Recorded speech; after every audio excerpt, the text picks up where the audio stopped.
Whole Man Academy. Because the world needs strong men. Whole Man Academy is changing the game for men around the world. It's for guys who want to live an epic life of fun and adventure, no matter what.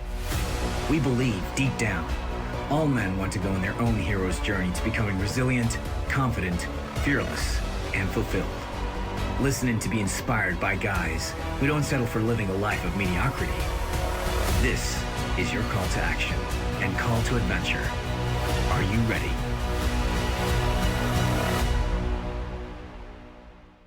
Hello, it's Anthony here from the Whole Man Academy. This is just a quick video to explain a couple of things that are happening for the Whole Man Academy. Firstly, we've just launched our new website, which went live a couple of days ago. So go and check that out if you haven't seen it already, which is unsurprisingly www.wholemanacademy.com.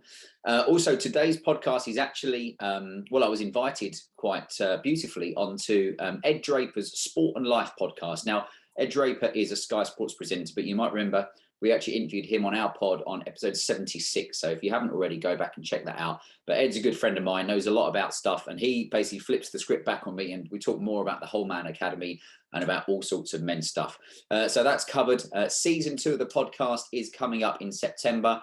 We've got a great lineup of epic guys who've got an unbelievable story and golden nuggets to help you do life better. So that will be coming out very soon. We've also got a lovely new intro to the podcast. So thanks to Alistair who did that for us, or the voiceover, epic music and epic voiceover ready for guys that want to live an epic life. The other thing is we also launched the Energy Protocol course for guys, which is online, launched a couple of weeks ago. And that is we've been sharing it on our weekly e-letter that goes out to men around the world. So if you haven't seen that already and you want to check it out, just subscribe to our e-letter. www.wholemanacademy.com/movement, and then you can check it out. And that is all about recharging your biological battery. Someone sent me an email. Thanks very much. It's about chickens. Interesting. Anyway, so we've got our new intro. Go and subscribe to the e-letter. Let's jump into the podcast. I hope you enjoy it, and we'll catch you soon for season 2 of the Whole Man Academy podcast. And here we are, Anthony Asprey. Welcome back to the podcast. I think this is probably your first pure solo appearance, because last time you were interviewing me for your Whole Man Academy podcast, and before that it was with James Golden up at Dalesford Organic 18 months ago, which seems a lifetime ago, pre-pandemic. But how are you doing? You're well. You've whipped out your Whole Man Academy backdrop as well, so I think this is going out on your YouTube channel. So I look like a right scruff bag. I've got my shirts and suits behind me. It's well, this is real life. I'm actually in my bedroom, so if I took the fake background away, it'd just be a white wall. But it's funny actually, just as we were talking about that, the e-letter that I wrote for the Whole Man Academy, which I'm sure we'll go into yesterday, was all about the progress of 3 years of the Whole Man Academy. And at the start of it, we had nothing at all.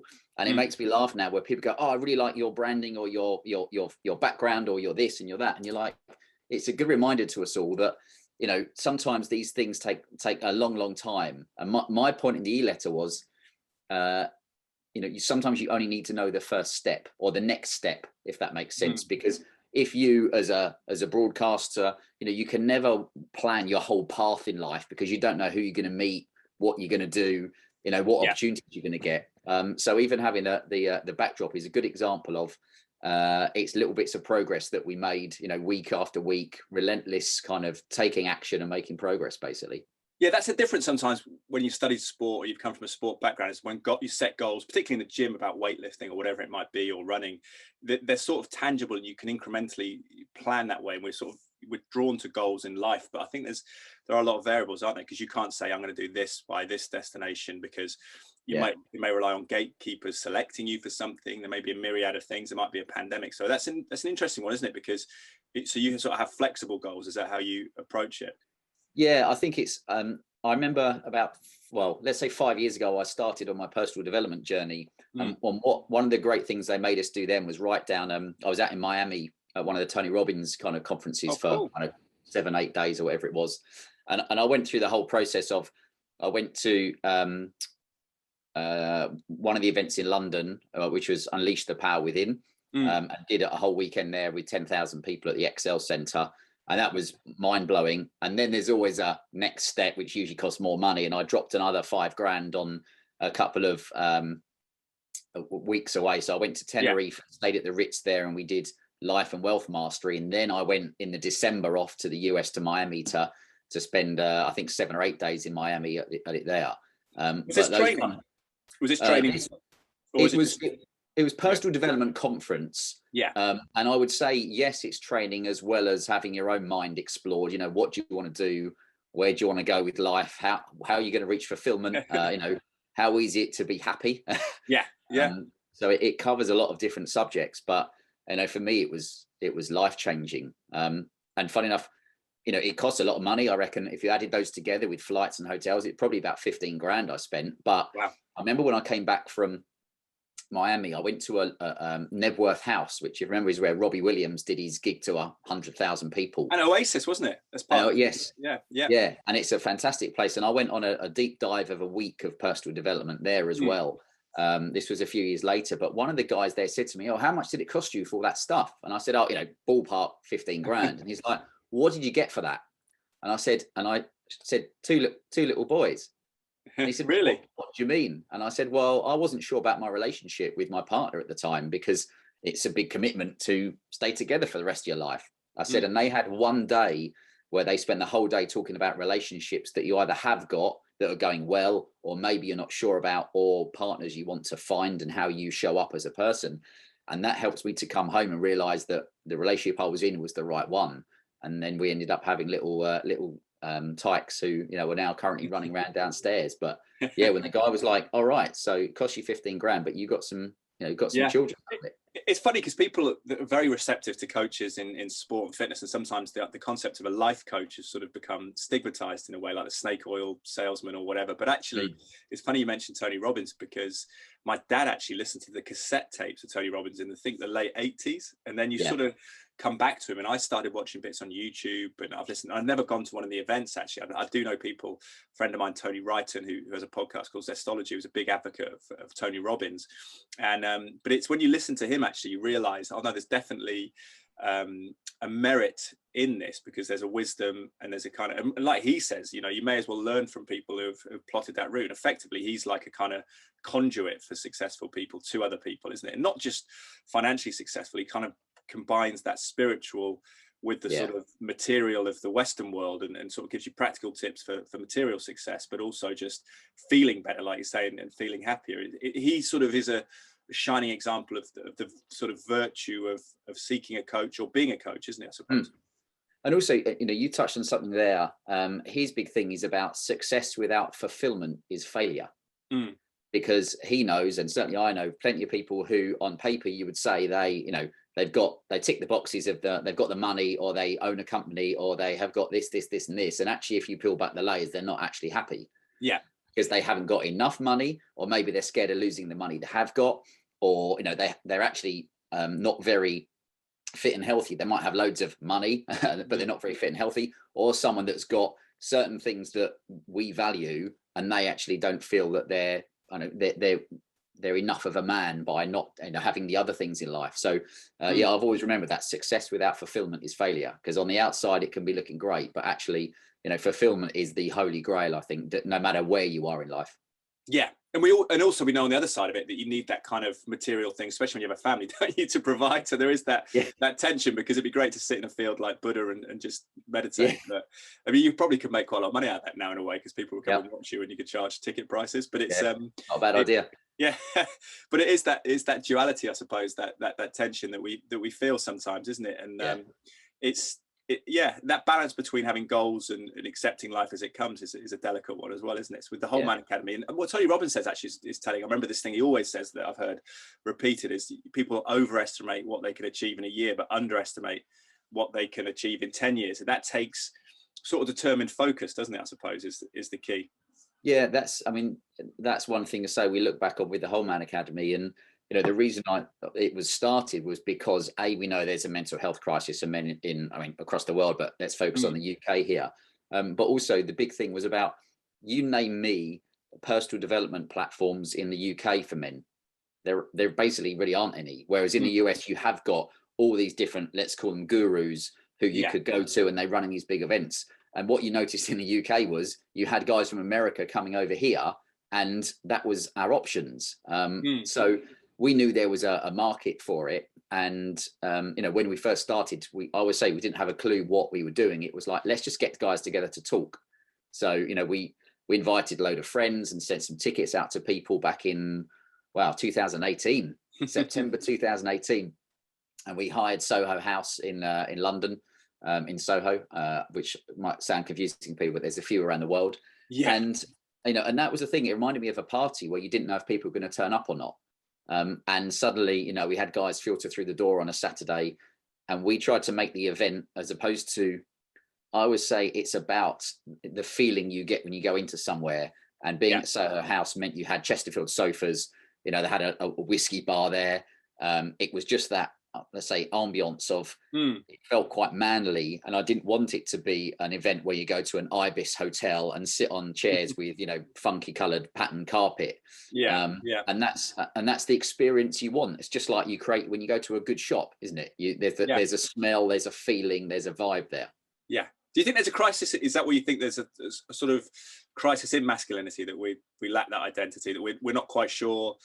There's a strong feminizing and probably civilizing an important thing when we look at what's happening in other parts of the world that maybe have less of that feminine influence, that, you know, very violent and dangerous places. But there is a sense as a man that perhaps there's not a blueprint that for us to follow. Is that one of the key motives of the Whole Man Academy? Yeah, I mean, one of our sayings is the world needs strong men. And if people are confused by that, you're like, well, you know, do you think that if we have weak men, that is going to help us? You know, it doesn't matter if you're talking about in government or in schooling or in the workplace. And what we try and do is cultivate an environment to build inner strength for a man. You know, that could mean something different to one guy compared to the other. But I can only look at where I was. You know, when I worked in the city, I worked in all different broking trading places where you had a lot of strong characters, and that environment where it taught me as well that sometimes you would meet people. I'm trying to think of a great example I saw the other day, but I got talking about the levels of testosterone in men. And if you actually look at go back 30 years, and the levels of testosterone in men has dropped hugely. I think it's something like 30-40%. Yeah. Which you and I know is because of the environment around us, what you're eating, drinking, plastics, all the different stuff that's affecting estrogens, isn't it? Yeah. And once we included that in our online course we've just released. But I think a lot of guys are confused about how they should be acting. So for us, is that because of testosterone, or is that because of the society around it, or are the two interlinked? Maybe, I don't know. Yeah, definitely interlinked, I think. And it depends what your role models are. But for us, we just say, whatever your version of a strong man is, I think if you're mentally strong, then you can achieve whatever you want in life, basically. Yeah, and it's interesting that, because you see, it was spurred by the mental health crisis, and I think we're all concerned pre-pandemic and post-pandemic about health, physical health as well. Two are clearly interlinked. What's interesting is the narrative around it, and I suppose what personal development teaches you is a level of responsibility and tools. Bizarrely, because you're looking for help, so you go out and seek help. It's not like you've come up with this in your own room, but then you get the tools to build your own sort of mental house or physical house. Like, how important is that? Because I'm always astounded by now, and there's a certain, and you've seen it through the pandemic, a real reliance on other people to resolve our problems, or the government to resolve our problems. How important is mental health, preemptive health and approach to life? Yeah, I think that's important. It's about finding, it's a bit like if someone goes to the doctor and you don't just want to get some cream to cover up the issue, you want to go to the source of it and find out what's going on. I remember listening to someone that said it'd be like standing at a river and seeing people floating along drowning, and you keep just picking them out. And actually say, just go upstream and find who's throwing you in the first place, go to the source. And that's one of the things we all say for the Whole Man Academy. A man is made up of many segments, so, you could look at mental health, but obviously it's his physical health. Maybe it's his family, his relationships, his financial level in life, his career. All these different things make up the segment of a man. And that's why, when people talk about mental health has become what's the word I'm looking for? Popular to talk about and fashionable. Yeah. But the angle we try and take at the Whole Man Academy is, if you just label it as mental health all the time, a lot of guys will switch off. And my example of that is when I worked in the city, if you worked on a broking floor with like 300 other guys, or you went into, and I've spoke to, special forces guys, footballers, yourself on the podcast, coaches, all these different stuff, and they pretty much all of them agree. If you go into that big room of guys and say, "Hey guys, who wants to come to a mental health event for men this weekend?" you're going to probably get a shoe thrown at you. Whereas if you said, "Come to an event where we're going to build inner strength," they're like, "That's resilience." That's it. Resilience, confidence, that kind of stuff. Suddenly they're like, "Oh yeah, I'm interested in that." It's really interesting, actually. It's one thing that you do give people is a location where, presumably by definition, I know you maybe have had some women show up for help with their men, and I suppose you will be receptive to that. But I was speaking to a friend, I won't name him, but he was talking, and his wife's a very staunch feminist, and he was saying to her, well, what is the room for men now? Because it's interesting, you go past gyms with signs that say, women only, no mirrors, no men, or something like that, in terms of, and there's obviously a societal backlash, which I understand in large part because there's been a patriarchy, but you can't have a club that doesn't let women in now. There's very much a stigma attached to that. And he was saying, well, where do men go? Because actually you need to go and be crude and primal and not actually have emotional complexity. Sometimes you need to just make fun of each other and be male and not feel sensitive sometimes. You've just hit on a good one there. Why it's confusing for men, because so you can have a women's business network and men aren't allowed, but if you had a men's network and women aren't allowed, people take offense to that. Yes. And even one of my friends, you could go down that whole route of, one of my friends said, who works in the city, who's an Asian guy, and he said, there's Asian men's business networks, or there's Asian networks, but if you said only white men can go to something, or once you start labeling people and doing that, I think it's a slippery slope. But we unashamedly say the Whole Man Academy isn't even for all men, because some men aren't ready to, they're quite happy with where they are in life, and we're looking for guys that want to, for want of a better word, live an epic life. So also, you can't appeal to everybody. Your life isn't about how many friends or how many people you can keep happy. So for us, primarily, we're guys in their 30s and 40s who are a bit bored of life and want a bit more excitement. And therefore, then who you're targeting, what language you use, what environment you're creating, what are their pain points, and hopefully solve their issues. It's interesting, I know, because your founding co-partner was a gay man, and actually you had a lot of gay men at your first events. What's the difference there with what they were telling you versus the heterosexual men in terms of their place in society? Did you feel the heterosexuals had more confusion, bizarrely, now than the gay guys about what they should be doing?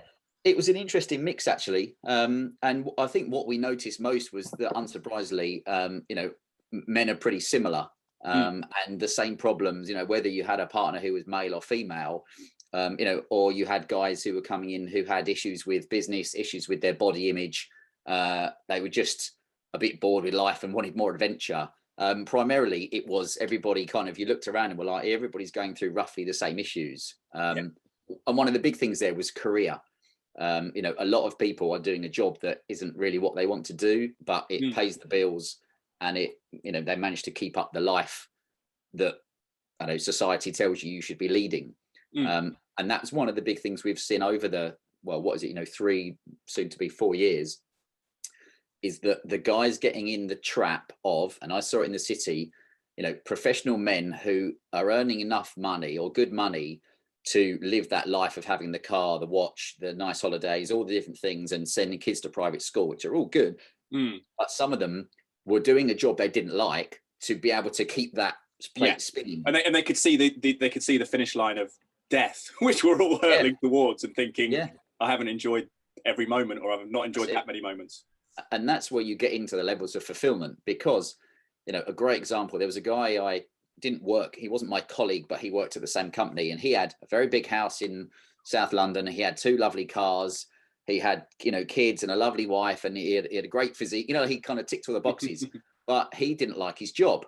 But for his wife, for him to say, let's say he was earning a 6-figure salary, easily a 6-figure salary, to say, I don't want to do this anymore, I want to go and do a job which is going to pay me half of that or even less. For her, the thought of saying, well, she might have to actually go to work instead of just going to yoga and having a matcha latte down the high street, and then in her Range Rover, he was stuck in that job because he had to earn enough money to make sure that they had the expensive cars and ticked all those boxes, and he wasn't fulfilled. And that's the kind of guy that one day, we see it where they have a coping mechanism, and that mechanism ends up being drink, drugs, porn, going out and having an affair, being violent, any of the coping mechanisms that you have, or ultimately killing yourself. Being 15 again, basically. Yeah, it just sounds like it. Not killing yourself, obviously, but yeah. So that was a great example of someone who, on the exterior, is killing it, pardon the pun, and inside they're actually not happy at all. But that's a tension as well, isn't it? Because there's shifting sands, and part of the reason the Whole Man Academy is important is because it's contemporary men with contemporary issues, and things have changed pretty rapidly socially, even since the 90s, since my dad was at prime earner and speaking to people. Actually, I'm going through this life story thing where I'm interviewing people from our family and my wife's family, and how much clarity they had in their roles was, yes, you work 50, 60 hours, but you know that that's your role, and you'll take the kids out of the weekend and have fun. But there's no, my mum famously says my dad never changed a nappy. He actually does all the cooking at home now, which is interesting. Yeah. He loves cooking since he's sort of semi-retired. But it's a different world, and I wonder if that nuance is sometimes overpowering, isn't it? Now that what's expected in terms of childcare, how important is the Whole Man Academy to dads? Yeah, I mean, this is one of the big things. We started touching on being I've got two boys who are basically 2 and 4, so I'm a fairly new dad to it, and really it's been tough because we do a monthly Zoom call for the Whole Man Academy, which is free for guys to join, and we've got guys from all over the world, guys from Canada, we've got a police officer from Canada, we've had guys from the States, guys from all different backgrounds. But when we spoke about fatherhood, one of the chaps who lived in London said, and I agreed with him, that he felt under pressure when your child was born to say it was the happiest day of your life. And actually, I said it was one of the most kind of stressful for me, just because you're worried about your partner. We had family coming, it was a home birth, so you're not near a hospital. Actually, is great, but you're still trying to juggle all these things. But his point was about when he became a father, he realized how beautifully selfish you could be before that, because you could do whatever you wanted. And then suddenly you've got this little person that is dependent on you 24/7, and yourself, it's a real change. Virtuous things become semi-selfish, don't they? So to go to the gym for 2 hours a day was seen as a virtue before. Afterwards it becomes self-indulgent, and that's a huge change. I mean, that's one thing through life, is that I think you had a brilliant podcast with David Gandy on the Whole Man Academy. I recommend people check that out, because he's sort of a male sort of role model in a sort of world maybe devoid of them, in the sense that he's an international superstar model and businessman. But he was talking about clarity, and I believe you were with the clients that you've worked with, about the importance of knowing what you want. But the other part of that is that it changes throughout life, doesn't it? And that's actually murkier when you become a dad, because you're like, well, I want to spend time with a daughter or son, but I also need to provide, and I know that university's coming up in 15 years or whatever it is, so suddenly you've got those tensions. And that's because when you're 20, 25, you're like, oh, I've got to succeed in this job, and I've got to go to the gym. And it was a really simple world, and I can get a rotisserie chicken and some broccoli, and I don't have to worry about cooking or cleaning, and maybe we can pull on a cleaner who comes in once a week. I don't have to worry about that. I'm not interested in vacuuming or suddenly it's like suddenly you become a dad and you're a husband to a woman. You're like, all these things that they think about that you've never thought about because you've been tunnel visioned. Finding the clarity in that is complex. You've hit the nail there, because that's what, talking to guys in their 30s and 40s and upwards, a lot of them are now young dads or are thinking of starting a family. And it is so funny how you are so used to just doing whatever you want. And that was me on a Saturday. I was usually hungover after being out with clients a week, up in London. I would get up, 7ish, you'd go to the gym, and you'd come home and watch Sky Sports, and you'd maybe do a bit of cleaning, or you do some ironing, or do whatever it was you needed to, and then you'd go out that night, and that was it. And then Sunday you'd be hungover, go to play football, and have a Sunday roast, and the whole thing would start again. And now it's for the guys with the Whole Man Academy, so many of them are like, wow, you've got taking kids to football, taking kids to classes, taking kids to swimming, doing this stuff, giving the mum a break as well. One of the comedy ones here is our my brother-in-law, or on my partner's side, they've just had a baby. It's only it's a week old today. Whoa, congratulations. And for the brother-in-law, I remember a conversation a few months ago where he loves golf, and he's like, I still play my golf on a Saturday. And I was like, you might want to check that with the partner, because she's going to have been at home all week with this new baby, not really seeing anybody. and you're going to get home late from work. And I'm pretty sure on a Saturday, she's either going to want to have support from you or just give you the baby and say, do you mind if I have some time? Yeah. And it was like, yeah, good point. Hadn't thought of that. And then you do need some. Yeah, golf's a problem. I've never got into golf. It's a problematic one, certainly to think of taking up now, just because of the time constraints. Much easier to play tennis for an hour or tennis. You can do a 40-minute stint, but golf is 3-4 hours, isn't it? Yeah, it is. But I think there is something to be said. Is that it's interesting because I did the Cheltenham Wellbeing Festival, which was organised by 2 women, and primarily it was centred on a lot of female issues, but I hosted a couple of men's events. James Golden, aka the fitness pro, is our mutual friend. He was there as a speaker on the physical fitness side, and there was a slogan that they used to publicise that event, which was "Self-care is not selfish." And I really thought about that. It was quite interesting because it's not a binary topic; it's a spectrum, isn't it? And actually, self-care was almost, it can run on forever when you're single or when you're young adults without kids. But actually, self-care can become quite selfish if you literally spend 2 hours in the morning working out, 3 hours getting yourself spruced up before a night out, and all. It just doesn't happen. So you need to do enough to feel yourself and to feel healthy, but you can't be the way. I think as a parent, also, you never get used to, or for the first few years of, when you're single or you haven't got kids, you put on some smart clothes or, a new t-shirt or something, and you go out for the day. But as soon as you have kids, the amount of times you've got hummus on your shirt, or they've dribbled on you, or when you pick them up and they're little, their shoes always rub on your right side.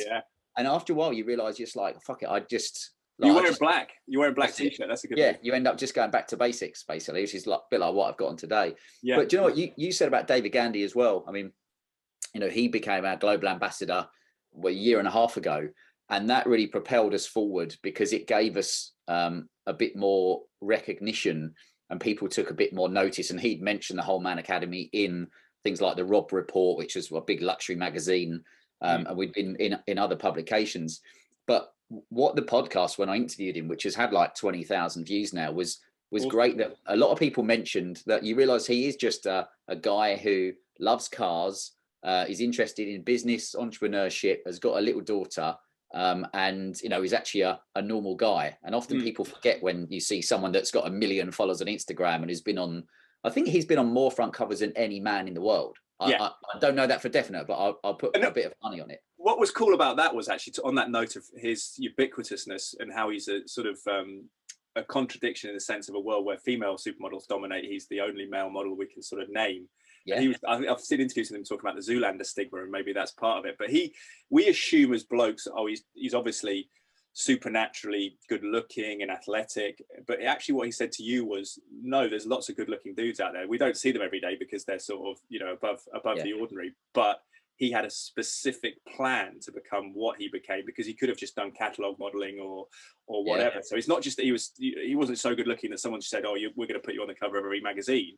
He had a specific plan, didn't he? And that plan is important, isn't it? And in the context of careers, is that plan ever shifting, do you think? Because you talked about Whole Man Academy, and I just think with the nuance of life, it feels like to me that I had clarity in my 20s and early 30s, but as soon as you throw family into the mix, it's like, what are my objectives now for work? Because suddenly, what are your priorities? It shifts, doesn't it? Because actually weekend time's important, and et cetera, et cetera.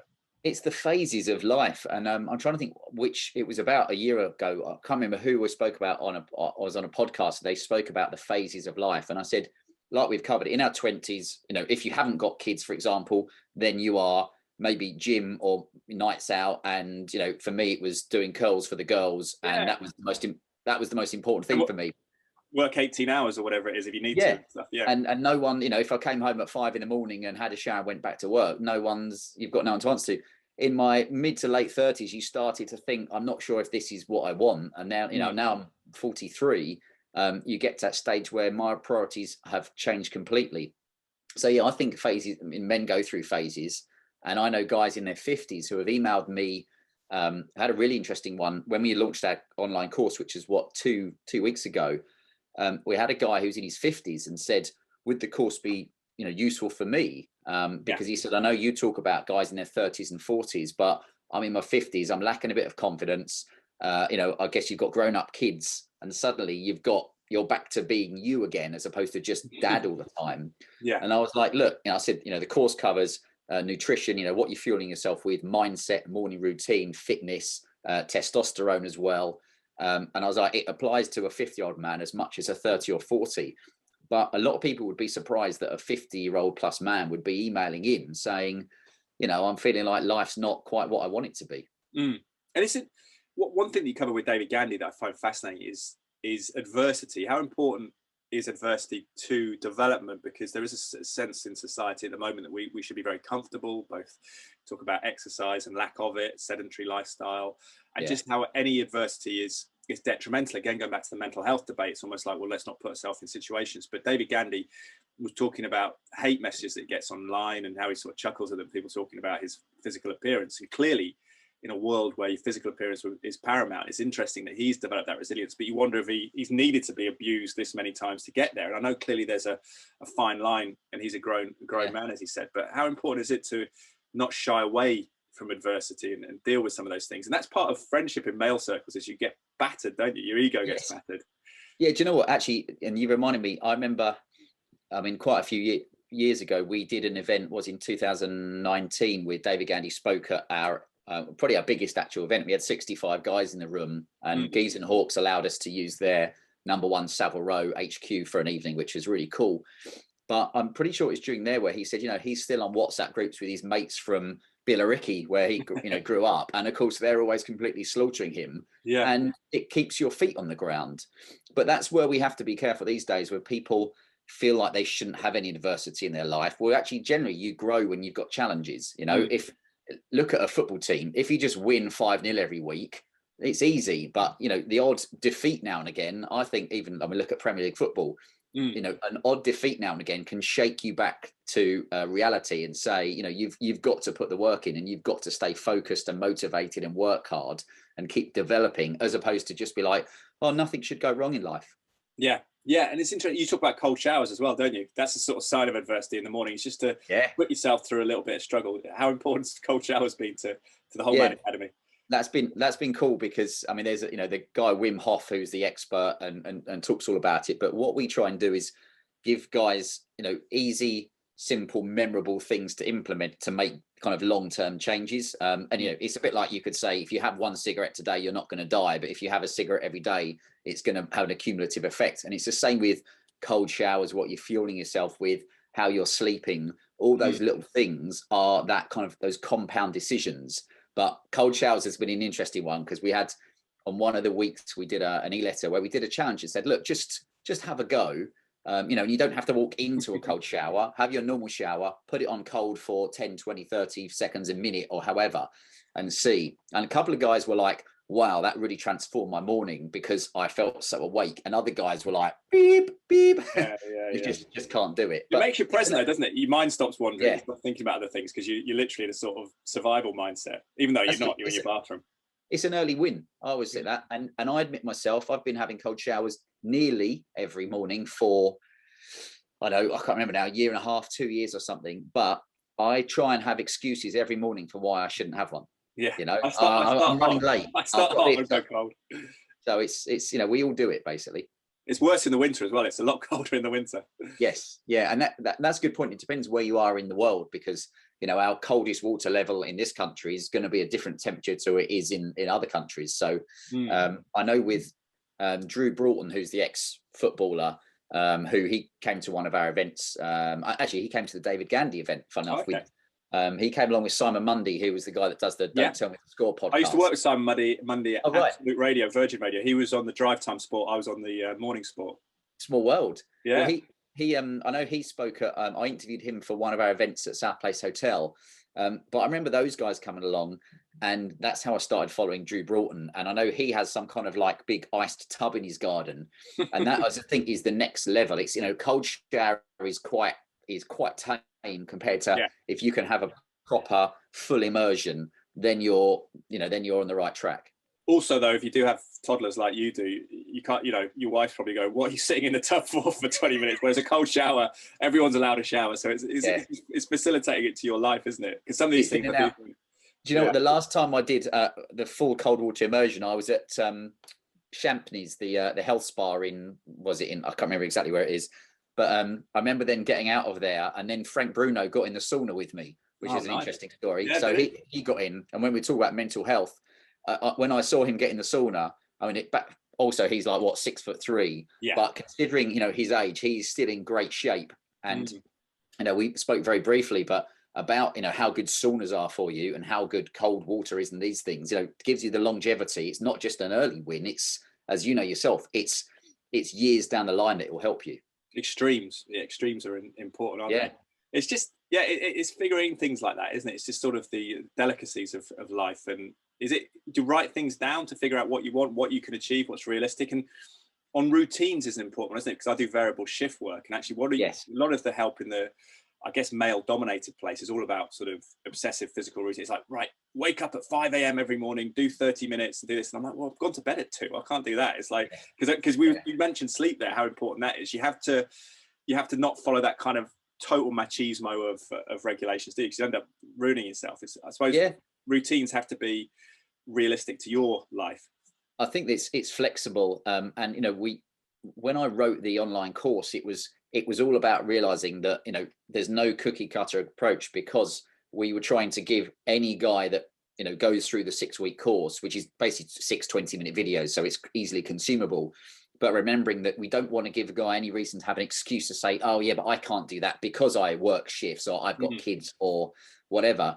And that was the thing. We were very much about, you start your day the right way. So it doesn't matter what time you are or aren't getting up. So there's no, you've got to be in the 5 a.m. club, which, you know, is brilliant, but for some people it just is not. Well, you have to go to bed at 9 if you're going to get up at 5, don't you? Really? Yeah, and that's the thing. If if you're working late or something, and then saying you've got to get up at 5, then actually you've missed out on some god quality sleep. But we, the talks I do for companies now, I spoke at Spotify and Credit Suisse and, you know, all these different kind of companies, is about a morning routine. And it's all about calling it like the 1-day reset. So even if you get it wrong yesterday and you forget all about it, you don't just write it off and say, well, I'm not bothering. You say, right, today's a fresh block of 24 hours. How can I start the day the right way? And that is by our thing of move, breathe, think and drink, which we go into. But like you said, if you're on shift work, people can't tell you to get up at X time because you're like, I'm absolutely shattered. Yeah. And with the life transition, you mentioned that's a common theme in terms of maybe getting something that's been materially fruitful, but you realize that life has changed and you've changed. You want to do something else. How important is clarity and focus? Because we have a lot of choices now, don't we, in terms of businesses or ventures we can go into. And I find myself, I dabble in lots of different things outside of my main job, but you sort of almost need to focus on one thing, do you? Or is it a juggling act? Yeah, I think I mean, we're always going to have in life, you know, you've got to balance your, let's call it health, wealth, love and happiness. So imagine those as legs of a table. If you take one of those away, then, you know, everything's going to fall down. But I think, although it's a juggling act, if you're kind of trundling along your life and everything's all good, then quite frankly, do you need to spend a long time focusing on what you really want? Because maybe you're like, well, I've kind of got it. But if there is something that's missing in your life and you're lacking a bit of excitement, or you want to, we call it go on your own hero's journey, then that is the time to focus on what you want. And it's funny when people say, oh, I'm going to travel abroad to find myself. And you're like, I see that as procrastination, you know? What do you need? 10 minutes in a room and write it down. That's it. Have a look in the mirror. You're there all the time. So I do think with guys, a lot of them never look at school. Do you get asked, you know, what do you want to be in life? I don't think we're taught to kind of delve too deeply into our own mindset to look at what will make us fulfilled, basically. And how important we've got to go, because I know you got a hard out, but how important to determine what's situational and what's personality based as well, because some of us have that restless personality where we can get bored of a situation and want to do something else, but actually think that maybe the problem's me, not what I'm doing, and I don't have to chase a new career. I could actually just, I don't know, try and calm down, meditate, whatever. Yeah, there's that shiny object syndrome, which it's a bit like with online courses. A lot of people, and I did it myself, I'd spent $6,000 on a course a few years ago, didn't hardly do any of the course at all, because I then saw something else that I thought was good. But I'll give you a good example of that. I'm in a mastermind group with 6 or 7 like professional guys who all got really good online businesses, which I think is one of the high levels of achievement, because they did all the hard work to start with, and when they've got the right processes, they don't have to work very much and they can do stuff they enjoy. But one of the guys that sat in the mastermind with us, you could tell there was something not quite right with him. He was like, yeah, you know, we've turned over, I think it was 500,000 in online sales in 2 years or something like that. So, you know, we're doing really well, but not quite feeling things like maybe I should launch a new product or, you know, scale it bigger. And we could all see that his physiology wasn't quite right. And we were like, what are you doing outside of your online business? And he was like, oh, well, I've actually started doing trail running and blah, blah, blah, blah, blah, blah, blah. And you were like, wow, you could see the energy come out and his eyes lit up. And we all sat there and let him finish and then said, listen, it's not going to make you hard to launch a new product, like an extra 10 grand in the bank. Big deal. You know, if you don't need the money, now don't worry, if you've got no money, 10 grand's big, but if he's already churning good money, so what? It's some more. We were like, do more of what you love outside of this. And of course, then he's like, right, I've signed up to a 100-mile race and a this and a that. And he's focused on that. And you're like, there you go. Sometimes you need people around you to step back from where you are and just kind of reflect back what you've just said and make you go, oh yeah. Because he could have hired a team, gone bigger, scaled this, tried things out, etc. And actually all he needed to do was do more of the fun stuff. We touched on the philosophical and the sort of spiritual, I suppose, and what often attention has been in my marriage until I got illuminated and spoke to other men was what when women give you problems, they don't want solutions. Men often do though. So beyond the sort of general philosophy, have you got any hard and fast tips that work on a daily basis for you for men out there? Yeah, I think one is a simple one, which is have a morning routine. You know, have something. That's what I do the talks for companies about now, and especially because, and we haven't even touched this, but the working from home. You know, I'm trying to think what the stats were, but at some point last year, it was something like 60% of people were working from home, or that 60% would carry on working from home. Now, there are benefits to that, and there are some drawbacks. But I think one of the big things is you get out of your routine, because for a lot of, let's say, professional men, your routine was get up at X time. You probably have to catch a train or be in work at this time. Maybe you went to the gym beforehand.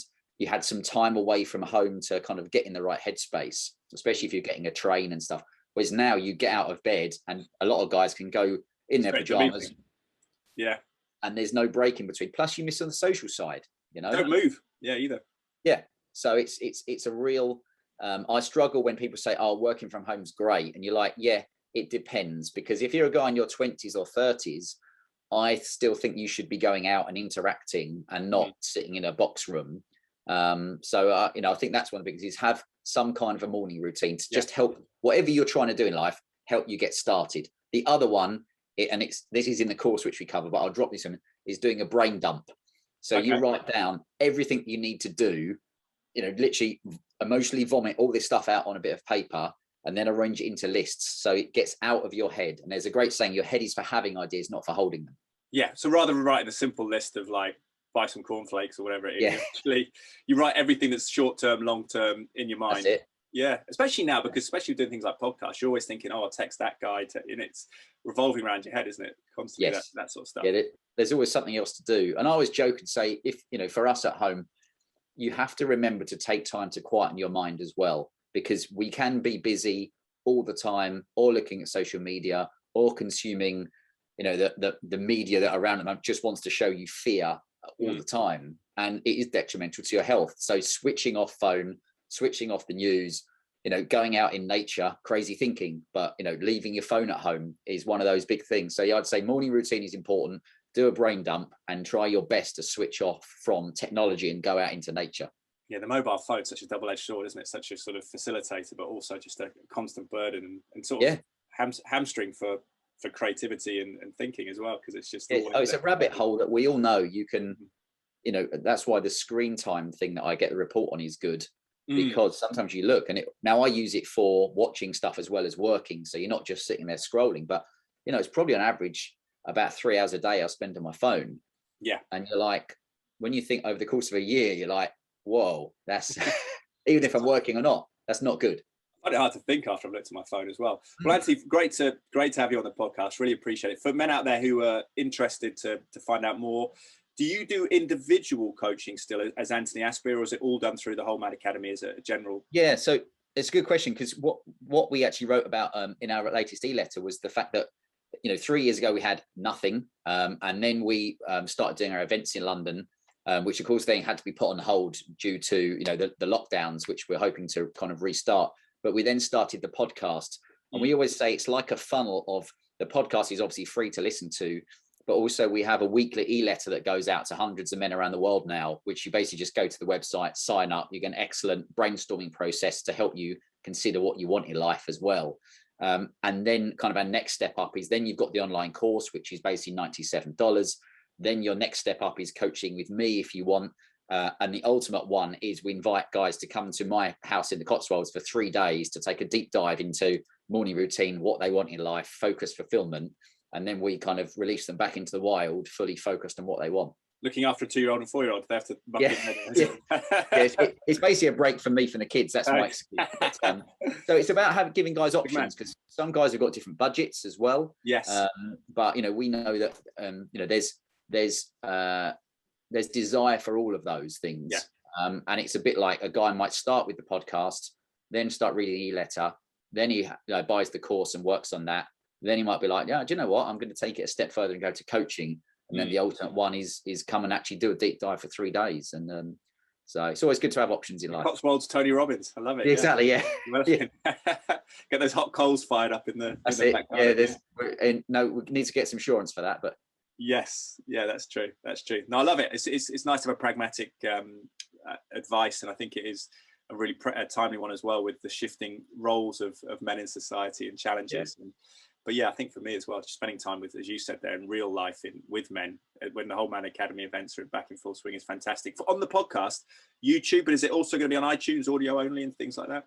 Yeah, so the website is wholemanacademy.com, and that's got all the links. But our podcast is on Spotify, on iTunes, on Anchor, Stitcher. Christ, there's so many. But we also do them all as a YouTube channel, so that a lot, people like to consume in different ways. I like to watch things, other people listen.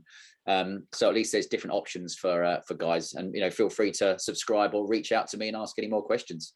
Yeah, I'm subscribed to your audio. I'm actually a big audio person because I drive a lot, and I like when I'm cooking as well. It's like a passive medium rather than having to watch. It's sort of I don't know, but it's good to have both options for sure. Anthony, thanks for coming on the podcast. Appreciate it.